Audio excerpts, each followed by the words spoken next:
بسم اللہ الرحمن الرحیم۔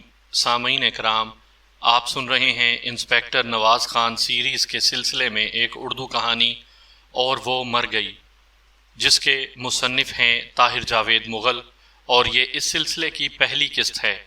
مجھے امید ہے آپ کو میری یہ کاوش پسند آ رہی ہوگی۔ آپ نے اگر ابھی تک میرا چینل کہانی گھر سبسکرائب نہیں کیا تو ابھی میرے چینل کو سبسکرائب کر کے بیل نوٹیفیکیشن آن کر لیجئے تاکہ آنے والی ہر نئی کہانی کی اطلاع بر وقت آپ تک پہنچ سکے۔ صبح کوئی 10 بجے کا وقت تھا۔ گاؤں کا نمبردار امداد علی دوسرے افراد کے ساتھ تھانے میں داخل ہوا۔ اس کے ساتھیوں میں ایک تو اس کا کارندہ تھا، جبکہ دوسرا گاؤں ہی کا ایک شخص تھا۔ میں اس کے چہرے سے واقف تھا لیکن نام معلوم نہیں تھا۔ تینوں افراد گھبرائے ہوئے اندر داخل ہوئے اور سلام کر کے میرے سامنے بیٹھ گئے۔ ان کی حالت سے صاف اندازہ ہوتا تھا کہ وہ کوئی اہم خبر لے کر آئے ہیں۔ آخر نمبردار امداد علی نے اپنے ماتھے کا پسینہ پونچھتے ہوئے کہا، تھانے دار صاحب کا قتل ہو گیا ہے۔ کس کا قتل؟ میں نے تیزی سے پوچھا۔ نور محمد کی بیوہ کا۔ میں نے کہا، امداد علی، تمہیں پتہ ہے مجھے ادھوری بات سے نفرت ہے، پورا واقعہ بتاؤ۔ امداد علی ایک نوجوان چودھری تھا۔ ایسے چودھری اور نمبردار تھانے داروں سے دب کر رہنا اپنی توہین سمجھتے ہیں۔ امداد علی میں بھی بڑی اکڑ فون تھی، لیکن 5-6 مہینے پہلے یہ اکڑ فون ایک واقعے میں نکل گئی تھی۔ بہرحال میرے کہنے پر امداد علی نے فوراً اپنی بات کی وضاحت شروع کر دی۔ اس نے کہا، تھانے دار صاحب، آپ کو پتہ ہی ہوگا 4 سال پہلے گاؤں میں تہرے قتل کی ایک واردات ہوئی تھی۔ ذیلداروں کا لڑکا نور محمد بھی قتل ہونے والوں میں شامل تھا۔ ہاجرہ نور محمد کی بیوہ کا نام ہے۔ یہ محمد اشفاق جو میرے ساتھ آیا ہے ہاجرہ کا پڑوسی ہے۔ میں نے محمد اشفاق کی طرف دیکھا۔ اس نے عام کاشتکاروں والا لباس پہن رکھا تھا، شیو بڑی ہوئی تھی اور اس کی آنکھوں سے خوف صاف جھانک رہا تھا۔ امداد علی نے اپنی بات جاری رکھتے ہوئے کہا، آج صبح سویرے محمد اشفاق کی گھر والی آگ لینے کے لیے ہاجرہ کے گھر گئی۔ اس نے بار بار دروازہ کھٹکھٹایا لیکن دروازہ نہیں کھلا۔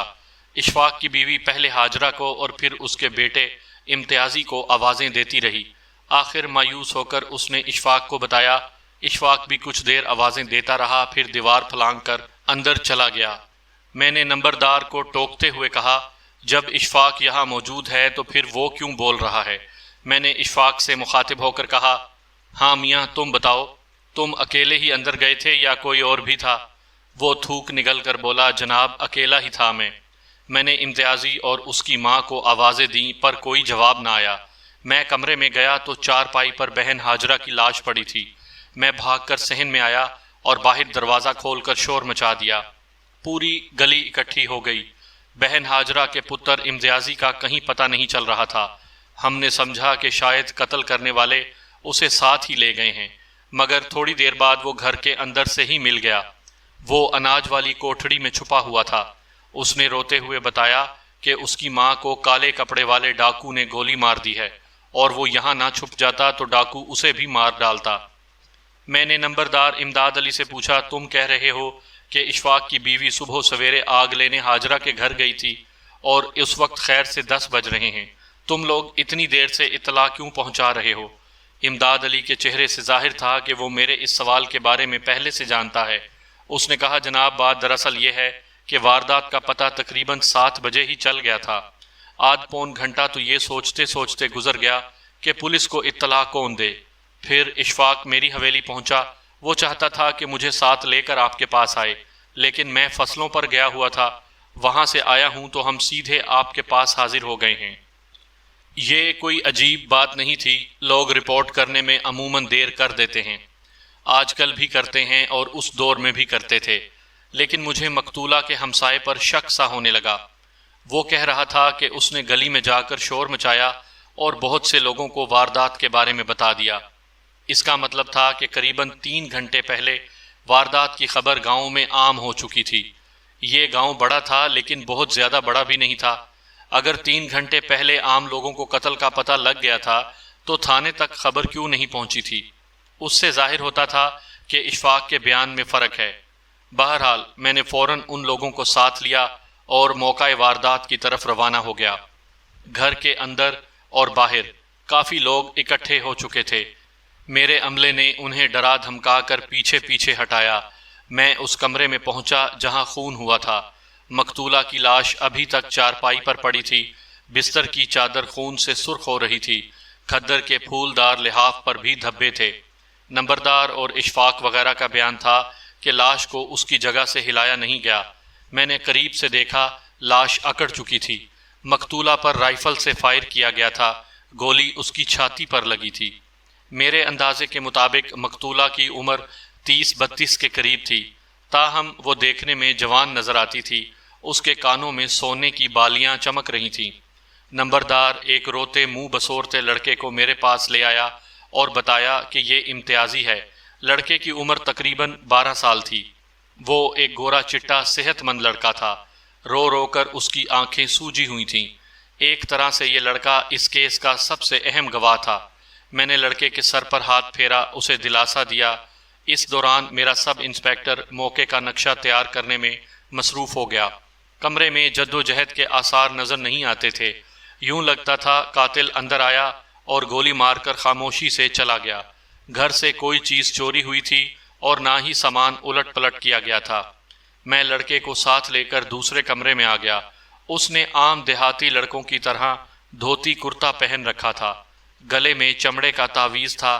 کچھ دیر تسلی تشفی کی باتیں کرنے کے بعد میں نے لڑکے سے واقعے کی تفصیل پوچھی۔ اس نے اشک بار آنکھوں سے بتایا کہ وہ ماں کے ساتھ والی چارپائی پر لیٹا تھا۔ وہ رمضان کے دن تھے۔ اس کی ماں سحری کے لیے چاول بھگونے کے بعد آئی اور اپنی چارپائی پر لیٹ گئی۔ اس نے ماں سے کہا کہ وہ صبح روزہ رکھے گا، اس لیے وہ اسے ضرور جگا دے۔ ماں نے وعدہ کر لیا، لیکن امتیازی کو یقین نہیں آ رہا تھا۔ شاید اسی بے یقینی کی وجہ سے نیند اس کی آنکھوں سے اڑ گئی۔ ماں سو گئی، لیکن وہ کروٹیں لیتا رہا۔ تھوڑی دیر بعد اسے پیشاب آ گیا۔ وہ پیشاب کرنے باہر نکلا، واپس آیا تو کمرے میں سایہ سا گھستا نظر آیا۔ اس کے فوراً بعد دھماکے کی آواز اور ماں کی مدھم چیخ سنائی دی۔ امتیازی نے برآمدے کے اندر سے دیکھا، اس کی ماں بستر پر تڑپ رہی تھی اور کالے کپڑوں والا ایک شخص اس دوسری چارپائی پر جھکا ہوا تھا جہاں 1 منٹ پہلے امتیازی خود سو رہا تھا۔ وہ شخص اب امتیازی کو ڈھونڈ رہا تھا۔ موت امتیازی کی آنکھوں کے سامنے ناچنے لگی۔ وہ بیرونی دروازے کی طرف لپکنے کا سوچ ہی رہا تھا کہ کالے کپڑوں والا باہر نکل آیا۔ امتیازی گھبرا کر اناج والی کوٹھڑی میں چھپ گیا اور صبح تک چھپا رہا۔ میں نے لڑکے سے مختلف سوالات بھی پوچھے۔ اس نے بڑی اچھی طرح جواب دیے۔ حالانکہ اس کی عمر زیادہ نہیں تھی، لیکن وہ سمجھداری کی باتیں کرتا تھا۔ شاید یہ اس یتیمی کا اثر تھا جو 4 سال پہلے اس کے حصے میں آ چکی تھی۔ باپ کے بعد اب ماں نے بھی ساتھ چھوڑ دیا تھا۔ وہ اب ایک بن ماں باپ کا بچہ تھا۔ میرے سوالوں کے جواب میں اس نے بتایا کہ وہ ماں بیٹا گھر میں اکیلے ہوتے تھے، باہر کے دروازے اور کمرے کے دروازے کو اندر سے کنڈی لگا کر سوتے تھے۔ لالٹین بھی ساری رات جلتی رہتی تھی۔ اس نے بتایا کہ وہ حملہ آور کی شکل ٹھیک طرح نہیں دیکھ سکا۔ اس نے اپنا چہرہ کالی پگڑی میں چھپا رکھا تھا، تاہم اس کی پیشانی اور آنکھوں کو دیکھ کر شک پڑتا تھا کہ وہ سرداروں کا آدمی ہے۔ میں نے لڑکے سے پوچھا، یہ سردار کون ہے؟ لڑکے نے کہا، وہی جنہوں نے میرے ابے کو قتل کیا ہے۔ سرداروں کا بڑا لڑکا ماکھا بھی کالے رنگ کا ہے، اس کی آنکھیں بڑی بڑی اور ماتھا اونچا ہے، کیا پتہ اسی نے میری ماں کو گولی ماری ہو۔ اس موقع پر میں نے ضروری سمجھا کہ نمبردار امداد علی اور لڑکے کے سرپرست اس کے تایا رمضان سے کچھ بات چیت کروں۔ میں نے لڑکے کو بھیج کر ان دونوں کو اندر بلایا اور ان سے پوچھا کہ یہ سرداروں کا کیا چکر ہے اور نور محمد کے قتل کی کیا وجہ تھی۔ میرے اس سوال کے جواب میں نمبردار نے کہا، جناب یہ کوئی 4 سال پہلے کی بات ہے، اس وقت آپ اس تھانے میں نہیں پہنچے تھے۔ ان دنوں سردار لچھمن سنگھ کا بڑا زور تھا، ارد گرد کے دیہات میں سب اس سے ڈرتے تھے۔ اس کی زمین بھی کافی تھی اور اولاد بھی جوان۔ اس نے گاؤں سے باہر ایک بڑا شاندار ڈیرا بنا رکھا تھا۔ کبھی کبھی دیسی یا ولایتی افسر بٹیر تیتر کا شکار کھیلنے آتے تھے تو اس کے ڈیرے پر ٹھہرتے تھے۔ اس ڈیرے کو سرداروں کا ڈیرا کہا جاتا تھا۔ پھر اللہ کا کرنا یہ ہوا کہ دیکھتے ہی دیکھتے سرداروں کا زور ٹوٹ گیا۔ لچھمن سنگھ گھوڑے سے گر کر مر گیا۔ اس کے بیٹے زمین کی تقسیم میں آپس میں لڑنے جھگڑنے لگے۔ لچھمن سنگھ کے ایک بیٹے ماکھا سنگھ کے کھیت نور محمد کے کھیت کی حد سے ملتے تھے۔ پٹواری نے پیسے کھا کر حد کی غلط نشاندہی کر دی۔ ماکھا سنگھ اور نور محمد میں جھگڑا ہو گیا، جس کا نتیجہ مسلح لڑائی کی صورت میں نکلا۔ اس لڑائی میں سرداروں کا ایک اور ہمارے 2 بندے قتل ہوئے، جن میں ایک نور محمد بھی تھا۔ اس کی موت کا سب کو سخت صدمہ ہوا۔ کیس چلا، لیکن ماکھا رہا ہو کر گھر آ گیا۔ اب میں سمجھ گیا کہ لڑکے امتیازی نے جس ماکھے کا ذکر کیا ہے وہ کون ہے۔ میں نے نمبردار سے پوچھا، جس دشمنی کی تم بات کر رہے ہو اس کا اس قتل سے کیا تعلق ہو سکتا ہے؟ بہت گہرا تعلق ہے جی، لڑکے کے تایا رمضان نے جواب دیا۔ یہ دشمنی کوئی ختم نہیں ہو گئی، چل رہی ہے اور پتہ نہیں کب تک چلتی رہے گی۔ امتیازی کی ماں نے سارے گاؤں کے سامنے کہا تھا کہ میں اپنے پتر کو صرف اس لیے پال پوس رہی ہوں کہ وہ بڑا ہو کر اپنے باپ کے قتل کا بدلہ لے۔ دشمنوں کو پتہ تھا کہ ایک روز انہیں خون کا حساب دینا پڑے گا، اس لیے انہوں نے نور محمد کی نسل ختم کرنے کی کوشش کی ہے۔ میں پورے یقین سے کہہ سکتا ہوں کہ یہ ماکھا سنگھ یا اس کے کسی ساتھی کا کام ہے۔ ہمارا پرچہ ماکھا سنگھ اور اس کے ساتھیوں کے خلاف ہے۔ امتیازی کا تایا بڑا جذباتی ہو رہا تھا۔ میں نے کہا، بھلے مانس، اتنی جلدی فیصلہ مت کرو، جب تک ٹھوس ثبوت نہ مل جائے کوئی بات بھی آخری نہیں ہوتی۔ تمہارے پاس کوئی ٹھوس ثبوت ہے؟ امتیازی کا تایا بولا، جناب، اس سے بڑھ کر ثبوت اور کیا ہوگا؟ ہمارے کاکے نے اسے صاف پہچان لیا ہے، وہ ماکھے کے سوا اور کوئی نہیں تھا جی۔ میں نے کہا، کاکا تو تمہارا صرف اتنا کہہ رہا ہے کہ گولی چلانے والے کا چہرہ پگڑی میں چھپا ہوا تھا، لالٹین کی روشنی میں صرف بندے کی آنکھیں دیکھ کر اسے پہچانا نہیں جا سکتا۔ مجھے یہ بتاؤ کہ ماکھے کے علاوہ تم اور کس پر شک کر سکتے ہو؟ وہ ڈھٹائی سے بولا کہ جی ہمیں کسی اور پر شک نہیں۔ میں نے پوچھا کہ مقتولہ کا ہمسایہ اشفاق کیسا آدمی ہے؟ میرے اس سوال کے جواب میں نمبردار اور رمضان نے اسے اچھا آدمی قرار دیا۔ میں نے کہا، تمہارے اس اچھے آدمی نے غلط بیان کیوں دیا ہے؟ اس کا کہنا ہے کہ قتل کی خبر 7 ساڑھے 7 بجے تک لوگوں تک پہنچ چکی تھی۔ آخر ہم بھی گاؤں میں رہتے ہیں، اگر یہ خبر 7:30 بجے گاؤں میں گردش کر رہی تھی تو مجھ تک کیوں نہیں پہنچی؟ اس کا صاف مطلب ہے کہ کم از کم 8:30 بجے تک اس خبر کو راز رکھا گیا ہے، اور اشفاق کا یہ بیان سراسر غلط ہے کہ اس نے لاش دیکھنے کے بعد 7 بجے ہی گلی میں نکل کر شور مچا دیا۔ نمبردار کے چہرے پر رنگ سا آ کر گزر گیا۔ وہ کچھ دیر سر کے بال کھجانے کے بعد بولا، تھانے دار جی، دائی سے پیٹ نہیں چھپایا جاتا، میں بھی آپ کو ساری بات سچ سچ بتا دینا چاہتا ہوں۔ آپ کا یہ کہنا بالکل صحیح ہے کہ 9 بجے تک اس واقعے کی خبر گاؤں میں کسی کو نہیں تھی۔ صرف اشفاق اور اس کی بیوی کو معلوم تھا کہ ہاجرہ قتل ہو چکی ہے اور کمرے میں اس کی لاش پڑی ہے۔ وہ امتیازی کو بھی اناج والی کوٹھڑی سے ڈھونڈ چکے تھے اور وہ ان کے گھر میں تھا۔ یہ خبر اشفاق نے کسی بدنیتی کی وجہ سے نہیں چھپائی، وہ صرف تھانے اور پولیس کے چکر سے ڈر رہا تھا۔ 7:30 سے لے کر 8:30 بجے تک وہ میری حویلی میں بیٹھا رہا ہے تاکہ میں آؤں اور وہ مجھے ساتھ لے کر آپ کی طرف آئے۔ وہ پولیس سے بہت ڈرتا ہے، میرے ساتھ بھی تھانے نہیں آ رہا تھا۔ نمبردار کی باتوں میں مجھے سچائی کی جھلک نظر آ رہی تھی، مگر کچھ بھی تھا، اشفاق نے جھوٹ بول کر خود کو میری نظروں میں مشکوک کر لیا تھا۔ 1 سے 2 گھنٹے میں نے بہت سے لوگوں کے بیانات قلم بند کیے۔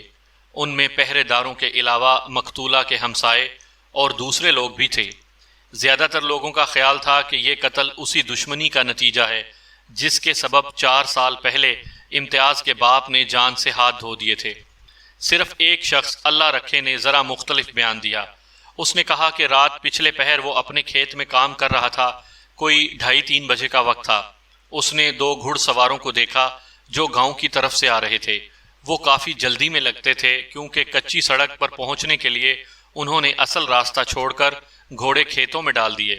گھوڑے اللہ رکھے کے کھیت میں سے گزرنے لگے تو اس نے انہیں للکارا۔ جواب میں ایک گھڑ سوار نے اسی بڑے ناقابل برداشت گالی دی۔ گالی سن کر اللہ رکھا آگ بگولا ہو گیا، لیکن اس سے پہلے کہ وہ کسی لے کر گھڑ سواروں کے پیچھے لپکتا، اس کے ایک ساتھی نے اسے پکڑ لیا اور کانپتے ہوئے لہجے میں بولا، رہنے دے یار، یہ تو مجھے شاہیہ لگتا ہے۔ شاہیے کا نام سن کر اللہ رکھا بھی کانپ گیا، کیونکہ شاہیہ علاقے کا مشہور نقب زن تھا۔ چور ہونے کے علاوہ غنڈہ گرد بھی تھا اور کئی لوگوں کے ہاتھ پاؤں توڑ چکا تھا۔ وہ گالی کھا کر خاموش ہو گیا اور دونوں گھڑ سوار اس کے کھیت سے گھوڑے بھگاتے نکل گئے۔ بعد میں اللہ رکھا اپنے ساتھی کے ساتھ باتیں کرنے لگا۔ دونوں کا خیال تھا کہ اگر یہ شاہیہ تھا تو ضرور کوئی واردات کر کے آیا تھا، اور ہو سکتا ہے کہ یہ واردات انہی کے گاؤں میں کی گئی ہو۔ اللہ رکھے کو فکر لگ گئی۔ وہ اسی وقت گاؤں آیا اور اپنے بیوی بچوں کو دیکھ کر گیا۔ بعد ازاں صبح 9-10 بجے انہیں خبر ملی کہ نور محمد کی بیوہ قتل ہو گئی ہے۔ اللہ رکھا نامی اس شخص کا بیان بے حد اہم تھا۔ میرا اپنا اندازہ بھی کہتا تھا اور مقتولہ کے بیٹے نے بھی بیان دیا تھا کہ قتل آدھی رات کے بعد ہوا۔ پر اسرار گھڑ سوار بھی رات کے اسی حصے میں دکھائی دیے۔ عین ممکن تھا کہ ان دونوں واقعات میں کوئی تعلق ہو۔ میں نے اللہ رکھے اور اس کے ساتھی سے پوچھا کہ گھڑ سواروں کے کپڑے کیسے تھے؟ وہ دونوں اس سوال کا ٹھیک جواب نہ دے سکے۔ اللہ رکھے نے کہا کہ ان دونوں نے کھیس یا چادر کی بکلیں مار رکھی تھیں، اور ان میں سے ایک کی شلوار کسی گہرے رنگ کی یا کالے رنگ کی تھی۔ اللہ رکھے کے بیان کے بعد میں نے مقتولہ کے وارثوں سے شاہیے کا ذکر کیا اور یہ جاننے کی کوشش کی کہ کیا یہ لوگ شاہیے کے بارے میں پہلے سے جانتے ہیں۔ ان میں سے کوئی بھی اسے خاص طور پر نہیں جانتا تھا۔ ہاں، نام سب نے سن رکھا تھا۔ سوچنے کی بات یہ تھی کہ اگر شاہیہ یا کوئی اور جرم پیشہ شخص گھر میں داخل ہوا ہے تو اس نے صرف ہاجرہ کو قتل کرنے پر بس کیوں کی؟ گھر کی کسی چیز کو ہاتھ کیوں نہیں لگایا؟ یہاں تک کہ مقتولہ کے کانوں کی بالیاں بھی محفوظ رہیں۔ اسے موقع نہیں مل سکا یا وہ چوری کی نیت سے آیا ہی نہیں تھا؟ بہت سے سوالات ذہن میں سر اٹھانے لگے۔ میں نے مقتولہ کے ہمسایوں اور پہرے داروں سے ایک سوال خاص طور پر پوچھا تھا، اور وہ یہ کہ کیا انہوں نے رات کے کسی حصے میں دھماکے کی آواز سنی؟ اتفاقاً ان میں سے کوئی بھی یہ آواز سن نہیں سکا تھا۔ اس کی وجہ ظاہر تھی، سردیوں کا موسم تھا اور سب لوگ بند کمروں میں لحاف اوڑے سو رہے تھے۔ نیند میں آدمی ویسے بھی معمولی بات پر توجہ نہیں دیتا۔ تفتیش کے سلسلے میں نے سب سے پہلے ماکھا سنگھ سے رابطہ قائم کیا۔ ہاجرہ کی لاش کو پوسٹ مارٹم کے لیے بھجواتے ہی میں نے ایک ASI کو ساتھ والے گاؤں سوپور روانہ کر دیا۔ ماکھا سنگھ اور اس کے بھائی سوپور میں رہتے تھے۔ قریباً 3 بجے سپہر ASI ماکھا سنگھ کو لے کر تھانے آ گیا۔ ماکھا ایک اونچا لمبا سکھ تھا۔ ماتھے پر کلہاڑی یا کسی اور آلے کا نشان تھا۔ اس کے کندھے سے پستول لٹک رہا تھا۔ ظاہر ہے لائسنس یافتہ ہوگا، ورنہ وہ اسے تھانے لانے کی جرت نہ کرتا۔ سلام دعا کے بعد میں نے اسے بیٹھنے کے لیے کرسی دی۔ میں نے ماکھے سے پوچھا کہ کل رات وہ کہاں تھا؟ اس نے اطمینان سے جواب دیا، جناب میں اپنے گاؤں میں ہی تھا۔ میں نے پوچھا رات 11 اور 3 بجے کے درمیان تم کہاں تھے؟ وہ بولا ساری رات گاؤں کے دائرے میں تھا، وہاں ہم نے بولی والے کو بلایا ہوا تھا، گاؤں کے سارے مرد وہاں جمع تھے۔ میں نے پوچھا یہ بولی والا کون ہے؟ ماکھا میری بے خبری پر حیران ہوا، بولا بولی والا بڑا زبردست گویہ ہے جی، آلے دوالے کے سارے گاؤں اسے جانتے ہیں، مرزا صاحباں پڑھتا ہے، سننے والے مست ہو جاتے ہیں۔ رات وہ ہمارے گاؤں میں آیا ہوا تھا، میں بھی اسے سننے کے لیے گیا ہوا تھا، گیا تو صبح ہی واپس آ سکا۔ میں نے پوچھا تم کہنا چاہتے ہو کہ کل ساری رات تم دائرے میں رہے تھے؟ بالکل جناب، ماکھے نے جواب دیا، 1 درجن بندے اس بات کی گواہی دے سکتے ہیں۔ تو پھر ہاجرہ کیسے قتل ہو گئی؟ میرے سوال نے ماکھے کو گڑبڑانے پر مجبور کر دیا۔ اس نے بمشکل خود پر قابو پایا اور بولا مجھے اس موت کا بہت افسوس ہے تھانے دار صاحب، پر اگر آپ کے دماغ میں ہے کہ اس موت میں میرا ہاتھ ہے تو آپ غلطی پر ہیں۔ میں نور محمد کی بیوی کو نقصان پہنچانے کا سوچ بھی نہیں سکتا۔ جو ہوا تھا وہ بھی اچانک ہوا تھا اور اس میں میرا ہاتھ نہیں تھا۔ نور محمد نے طیش میں آ کر میرے ایک چاچے کو کلہاڑی مار دی تھی، بس اسی بات سے لڑائی شروع ہو گئی تھی۔ دونوں طرف سے کلہاڑیاں اور لاٹھیاں نکل آئیں، اور آپ کو پتہ ہی ہے جب ایک بار لڑائی شروع ہو جائے تو دیکھو مجھے سبق پڑھانے کی کوشش نہ کرو۔ میں نے تیزی سے ماکھے کی بات کاٹی، مجھے صرف یہ بتاؤ کہ کیوں نہ تمہیں اس قتل کے شبے میں گرفتار کر لیا جائے۔ چند لمحوں کے بعد ماکھے کا رنگ پیلا پڑ گیا۔ اس نے خشک ہونٹوں پر زبان پھیرتے ہوئے کہا مجھے پتہ نہیں جی آپ یہ بات کیوں کر رہے ہیں، لیکن میرا اس معاملے میں کوئی ہاتھ نہیں۔ کیا تم یہ کہنا چاہتے ہو کہ نور محمد کے گھر سے اب تمہاری کوئی دشمنی نہیں تھی؟ دشمنی تو تھی جی، اور نور محمد کی بیوی بڑی بڑی باتیں بھی کرتی رہی تھی، لیکن میں نے فیصلہ کر رکھا تھا کہ اب پہل ہماری طرف سے نہیں ہوگی۔ شاید آپ کو یقین نہ آئے، لیکن میں سچ کہتا ہوں کہ کچھ عرصے پہلے میں نے نور محمد کے وارثوں سے صلح کرنے کی کوشش بھی کی تھی۔ میں نے نور محمد کے ایک رشتہ دار سے کہا تھا کہ میں زمین کا معاملہ گل بات سے طے کرنے کے لیے تیار ہوں، اور اگر نور محمد کی بیوہ چاہے تو نور محمد کی موت کا ہرجانہ بھی بھر دوں گا، لیکن ان لوگوں نے کوئی جواب نہیں دیا بلکہ میری اس کوشش کو بزدلی سمجھا۔ نور محمد کی بیوہ نے کہا کہ میں پتر کو صرف اس لیے پال پوس رہی ہوں کہ وہ ماکھے کی گردن پر چھری چلائے گا۔ میں نے کہا اور تم نے یہ سوچ کر کہ کل کو میری گردن پر چھری چلے گی ہاجرہ اور اس کے بیٹے کا معاملہ ختم کرنے کی کوشش کی؟ ماکھا بولا آپ کو حق ہے جی، آپ شک کر سکتے ہیں، لیکن جو سچ ہے وہ میں نے بتا دیا ہے۔ میں نے ماتھے کو تو تھانے میں بٹھایا اور ASI کو ہدایت کی کہ وہ واپس سوپور چلا جائے اور یہ معلوم کرے کہ کیا واقعی رات کو گاؤں میں گانے بجانے کی محفل تھی، اور یہ بھی معلوم کرے کہ ماکھا ساری رات وہاں موجود تھا کہ نہیں۔ ASI ابھی روانہ ہوا ہی تھا کہ سوپور سے ماکھے کا چاچا 2-3 تگڑی سفارشیں لے کر پہنچ گیا۔ یہ لوگ ہر صورت ماکھے کو چھڑانا چاہتے تھے۔ ماکھے کے چاچے کا کہنا تھا کہ کل رات ماکھا صبح تک دائرے میں رہا ہے اور اس بات کی گواہی آدھا گاؤں دے سکتا ہے۔ وہ لوگ دائرے والی بات پر جتنا زور دے رہے تھے میرے دل میں اتنا ہی شک پیدا ہو رہا تھا۔ یہ کوئی ڈھکی چھپی بات نہیں کہ بعض مجرم موقع سے عدم موجودگی ثابت کرنے کے لیے جان بوجھ کر خود کو گواہوں کے درمیان رکھتے ہیں۔ میں نے سفارشیوں سے صاف کہہ دیا کہ فی الحال میں ماکھے کو نہیں چھوڑ سکتا۔ ہاں، یہ میرا وعدہ ہے کہ اس سے مار پیٹ نہیں ہوگی۔ ابھی ماکھے کے حمایتی تھانے میں ہی بیٹھے تھے کہ میرا ASI سوپور سے ہو کر واپس آ گیا۔ اس کا چہرہ دیکھ کر مجھے اندازہ ہوا کہ وہ کوئی اہم خبر لایا ہے۔ میں نے اس سے تنہائی میں جا کر بات کی۔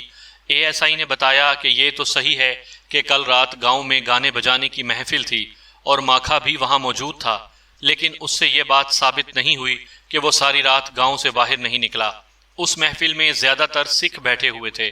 رات 12 بجے ایک شخص شراب کے بھرے ہوئے 2 مٹکے لے آیا۔ سب نے پیالے بھر بھر کر نشہ کیا اور مستی میں بھنگڑا ڈالنے لگے اور غل غبارہ کرنے لگے۔ پھر 2 ٹولیاں آپس میں لڑ پڑیں اور صبح تک گاؤں کی گلیوں میں شور شرابہ ہوتا رہا۔ ایسے میں اگر ماکھا سنگھ اکیلا یا اپنے کسی ساتھی کے ساتھ قتل کی نیت سے ہمارے گاؤں آ گیا ہو تو کسی کو کیا پتہ چلا ہوگا۔ ASI کی بات قابل غور تھی۔ نشہ تو ویسے بھی بری چیز ہے، پھر سکھ نے کیا ہو تو سونے پر سہاگا۔ یہ سوچا جا سکتا تھا کہ نشے میں دھت ہو کر ماکھے کو کوئی پرانا زخم یاد آ گیا ہو اور وہ رائفل لے کر ہاجرہ اور اس کے بیٹے پر چڑھ دوڑا ہو۔ ASI نے کہا جناب، ایک اور بڑی خاص الخاص بات معلوم ہوئی ہے۔ اس بات کی تصدیق گاؤں کے 2 آدمیوں نے کی ہے، ان میں ماکھے کا ایک رشتہ دار بھی شامل ہے۔ ان لوگوں سے پتہ چلا ہے کہ رات کی محفل میں مشہور نقب زن شاہیہ بھی موجود تھا۔ شاہیہ ماکھے کا لنگوٹیا رہا ہے، لیکن جب سے شاہیہ نے رسہ گیری اور چوری چکاری شروع کی ہے وہ دونوں سرے عام زیادہ نہیں ملتے۔ رات گاؤں کے لوگوں نے بہت دنوں بعد دونوں کو اکٹھے دیکھا تھا۔ وہ پاس پاس بیٹھے بولیاں سنتے رہے۔ پھر جب بھنگڑے کا دور چلا تو دونوں نے ہاتھوں میں ہاتھ ڈال کر بھنگڑا ڈالا اور نشے میں للکاریں مارتے رہے۔ ASI کی یہ آخری اطلاع واقعی اہم تھی۔ اس کا مطلب تھا کہ کاشتکار اللہ رکھا نے جو بیان دیا وہ 100% درست تھا۔ رات پچھلے پہر اس کے کھیت میں سے گزرنے والے گھڑ سواروں میں سے ایک شاہیہ تھا اور دوسرا عین ممکن تھا کہ ماکھا سنگھ ہو۔ مجھے لگا کہ جیسے یہ کیس بہت جلد حل ہو جائے گا۔ اگر کھیت سے گزرنے والے واقعی ماکھا اور شاہیہ تھے تو 90% امکان تھا کہ یہ قتل انہوں نے ہی کیا ہے۔ وہ نہ صرف ہمارے گاؤں کی طرف سے آئے تھے بلکہ وقت بھی وہی تھا۔ وہ دونوں اتنی جلدی میں تھے کہ انہوں نے گھوڑے اللہ رکھا کے کھیت میں سے گزار دیے۔ ASI کی اس اطلاع کے بعد میں نے پختہ فیصلہ کر لیا کہ چاہے کسی کی سفارش بھی آ جائے میں نے ماکھا سنگھ کو نہیں چھوڑنا۔ اس کے علاوہ میں نے شاہیہ کی تلاش کے لیے بھی ASI کو مشورے کے لیے بلا لیا۔ پہلے ماکھا سنگھ کو نرمی سے سمجھایا بجھایا گیا، لیکن اس نے شاہیہ کے بارے میں کچھ نہیں بتایا۔ مجبوراً اسے پھینٹی لگانا پڑی۔ کافی مار کھانے کے باوجود وہ یہی کہتا رہا کہ اسے شاہیہ کے ٹھکانے کا کچھ پتہ نہیں اور نہ ہی وہ اس رات شاہیہ کے ساتھ کہیں گیا تھا۔ پوچھ گچھ کے دوران ماکھے نے یہ بھی کہا کہ اس قتل میں سجن پیر کا ہاتھ ہو سکتا ہے۔ سجن پیر کا نام سن کر میں چونکا۔ یہ نام میرے لیے اجنبی نہیں تھا۔ علاقے میں لوگ اس نوجوان پیر کو بہت مانتے تھے اور اسے دم درود اور جھاڑ پھونک کا ماہر سمجھتے تھے۔ میں نے ماکھے کا گریبان پکڑ لیا اور جھنجھوڑ کر پوچھا سجن پیر کا اس قصے سے کیا تعلق ہے؟ تعلق ہے جی، اسی لیے تو کہہ رہا ہوں۔ اور نور محمد کی بیوہ کو آپ اتنی شریف عورت بھی نہ سمجھیں، ہم سے کون سی بات چھپی ہوئی ہے؟ خود ہی چپ رہیں تو دوسری بات ہے۔ ملزم اپنی جان بچانے کے لیے عموماً الٹی سیدھی ہانکنے لگتے ہیں۔ مجھے شک ہوا کہ ماکھا سنگھ تفتیش کو غلط راستے پر ڈالنے کے لیے بے پر کی اڑا رہا ہے، پھر بھی اس کی بات کو سننا ضروری تھا۔ میں نے پوچھا، ہاں بتاؤ، کیا برائی دیکھی تھی تم نے مقتولہ میں؟ وہ بولا، میں یہ بات زبان پر نہیں لانا چاہتا تھا، اور ویسے بھی مرنے والی کی برائی نہیں کرنی چاہیے، لیکن ہاجرہ کے وارثوں نے میرے خلاف پرچہ کٹا کر کھلی جنگ شروع کر دی ہے۔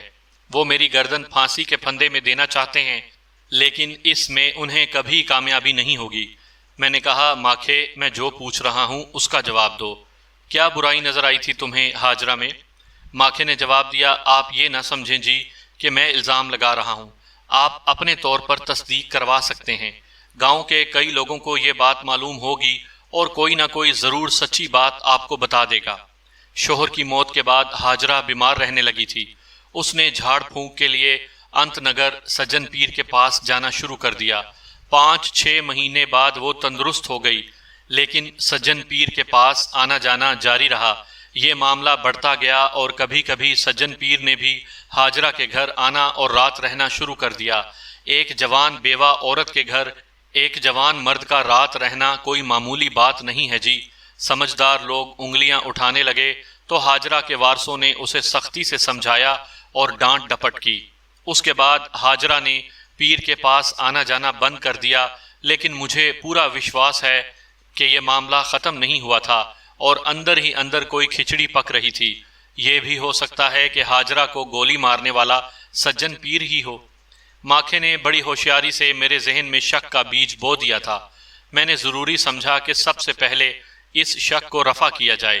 میں نے اس کام کے لیے اپنے مخبر بلال شاہ کو مقرر کیا اور اسے کہا کہ وہ سجن پیر اور مقتولہ ہاجرہ کے معاملے کا پتہ چلائے۔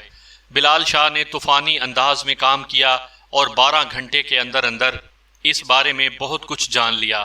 شام کے 5 بجے جب میں تھانے میں بیٹھا، بلال شاہ کی راہ ہی دیکھ رہا تھا۔ وہ جھومتا جھامتا تھانے میں داخل ہوا۔ اس کے ساتھ ہی ایک ادھیڑ عمر عورت بھی تھی۔ وہ عورت کچھ خوف زدہ تھی۔ بلال شاہ نے بڑی محبت سے کہا، ماسی ادھر بیٹھو کرسی پر۔ یہ تھانے دار صاحب بڑے اچھے بندے ہیں، بالکل مکھن کی طرح ملائم ہیں، کوئی ضرورت نہیں ان سے ڈرنے کی۔ اس نے عورت کو کندھوں سے سہارا دے کر کرسی پر بٹھایا اور سنتری کو حکم دیا کہ سامنے حلوائی کی دکان سے 2 پاؤ گرم گرم دودھ لے کر آئے۔ میں نے کہا، کیا بات ہے، اماں کہیں گر گئی ہیں جو اسے گرم دودھ پلا رہے ہو؟ وہ بولا، نہیں جی، دودھ تو میں نے اپنے لیے منگوایا ہے، ماسی کے گھر تھوڑی سی جلیبیاں کھا لی تھی، گلے میں کھرکھری سی ہونے لگی تھی۔ میں صبر کا گھونٹ بھرنے کے علاوہ اور کر بھی کیا سکتا تھا؟ آخر وہ کام کر کے آیا تھا۔ اس نے اماں کے بارے میں بتایا کہ ماسی رشتے کرانے والی عورت ہے، گاؤں کے ہر گھر کے بارے میں سب کچھ جانتی ہے۔ ہاجرہ کے گھر اس کا کافی آنا جانا تھا۔ میں نے اماں کی شکل دیکھی، اپنی طرح کی دوسری عورتوں کے برعکس وہ خاصی بھلی مانس اور معقول لگتی تھی۔ اس نے چادر سے سر کے بال اچھی طرح ڈھانپ رکھے تھے۔ بات چیت میں اس نے دھیما لہجہ اختیار کیا۔ اس نے جو کچھ بتایا اس سے پتہ چلا کہ آج سے 1-1.5 برس پہلے تک ہاجرہ کا سجن پیر کی طرف آنا جانا تھا، اور ایک مرتبہ سجن پیر بھی اس کے گھر مہمان ٹھہرا تھا۔ مگر اس کے بعد جب گاؤں میں باتیں نکلیں تو ہاجرہ نے سجن پیر کے پاس جانا بند کر دیا، اور اس کے بعد کبھی وہ انت نگر نہیں گئی اور نہ ہی سجن پیر اس گاؤں میں نظر آیا۔ اماں نے کانوں کو ہاتھ لگاتے ہوئے کہا، پتر جی، اللہ کو جان دینی ہے، کسی کی بہو بیٹی کے بارے غلط بات کر کے میں اپنے لیے آگ اکٹھی نہیں کر سکتی۔ مجھے تو اللہ بخشے ہاجرہ میں کوئی برائی نظر نہیں آئی۔ وہ صرف اپنے علاج کے لیے پیر کے پاس جاتی تھی اور دل سے اس کی عزت کرتی تھی۔ اگر پیر کے دل میں کوئی غلط بات آ گئی ہو تو میں کچھ نہیں کہہ سکتی۔ دلوں کے حال تو اللہ ہی بہتر جانتا ہے۔ ویسے بھی اتنا پتا ہے کہ وہ لاج شرم والی تھی، اور جب اس نے سنا کہ لوگوں نے باتیں کی ہیں تو وہ بڑی شرمندہ ہوئی، اور اس نے دل میں پکا ارادہ کیا کہ اب وہ مرتی مر جائے گی لیکن پیر کے پاس علاج کے لیے نہیں جائے گی۔ ماکھے نے کچھ اور بتایا تھا اور اماں کی بات اس واقعے کا دوسرا رخ پیش کر رہی تھی۔ میں نے اماں سے پوچھا، تمہارا کیا خیال ہے، وہ سجن پیر کیسا آدمی ہے؟ میرے اس سوال نے مائی کو گڑبڑا دیا۔ وہ سر پر چادر درست کر کے بولی، وہ دیکھنے میں تو ٹھیک ہی لگتا ہے، پر کسی کے دل کا کیا پتا۔ میں نے کہا، میں نے سنا ہے کہ اس نے ابھی تک شادی نہیں کی اور اس کے پاس عورتیں بہت آتی ہیں۔ اماں بولی، ہاں، عورتیں تو اسے بہت مانتی ہیں۔ عورت کے جوابات سے اندازہ ہوتا تھا کہ وہ خود بھی سجن پیر کے کردار پر شک کرتی ہے، تاہم وہ یہ بات کھل کر زبان پر نہیں لا رہی تھی۔ میں اس نتیجے پر پہنچا کہ موجودہ حالات میں میرا سجن پیر سے ملنا بہت ضروری ہو گیا ہے۔